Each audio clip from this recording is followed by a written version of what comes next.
Alright, non-Western philosophy, week 2, critical summary.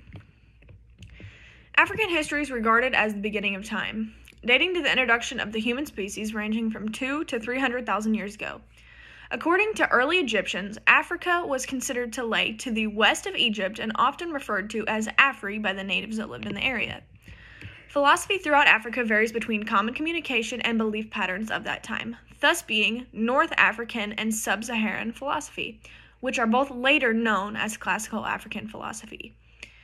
Northern philosophy held structure and thought to be in correlation with Greek, Roman, Jewish, and other ongoing philosophy at that time, within the Mediterranean cultures, of course. Northern philosophy also left behind legible works, whereas Sub-Saharan philosophy was upheld by word of mouth moving through the grapevine. So Northern philosophy in the African era is better known and studied by us now because they were able to leave works behind that we can understand. However, Sub-Saharan philosophy was solely through the word of mouth. Moving on. Classical philosophy is defined as general philosophy in the early ages of Africa, as stated previously, being Northern and Sub-Saharan, or as described in the PowerPoint. Philosophy in Africa before the period of European imperialism, which overall sprang from Egyptian thinkers. That's what it was described as in the PowerPoint, which is classical philosophy. Egyptians played a large role in the development of African philosophy by nearly domesticating its title. This was done through the introduction of language, thought, religion, and mathematics. So you take something feral, something that's unknown, something that's unbroken, and you basically domesticate it as the Egyptians domesticated philosophy by introducing philosophy to thought, way of life, and teachings. Although Egypt held the government of African philosophy, it is also the father of Western thought. Egypt was a philosophy capital for Greek thinkers such as Thales, Plato, and well as other conquering empires, Rome also took over Carthage, which is in Africa, introducing itself to the African philosophy. This caused a blend of history with the Alexandria and Carthage becoming booming capitals, with Alexandria being the Jewish center for Christian beginnings. Widespread Christian teachings in parts of Africa was overtaken by the disciples of Mecca, which is credited for much of the Islamic beliefs in the area.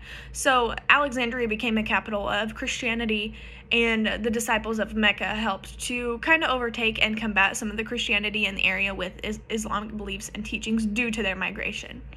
So African philosophy is now modernized and considered Black resistance to oppression and existentialism since post-World War II and modern day.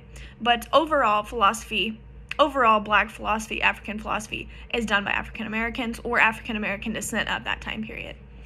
So, a primary thinker of African philosophy is considered Ptahhotep, who cultivated the Marxism of Ptahhotep, which consists of the Matat, which is overall guide, truth, justice, and cosmic order. Excuse me if I'm not saying that right. Which is also credited for the equilibrium of the universe, which is the cycle of seasons, honesty, truthfulness, and interaction. So I thought this was kind of the coolest part of the whole PowerPoint, being the equilibrium of the universe and how it was created so long ago, and it upholds and makes sense to today's society with seasons, truthfulness, social interaction. It's kind of cool how it goes with in modern life, honestly. So another important figure in African philosophy is Hypatia of Alexandria, who was murdered by a group of Christians because she was an Egyptian philosopher, mathematician, and was the head of the Platonic school. So a group of Christians essentially murdered her because she was spreading knowledge. So she is now titled a martyr for philosophy.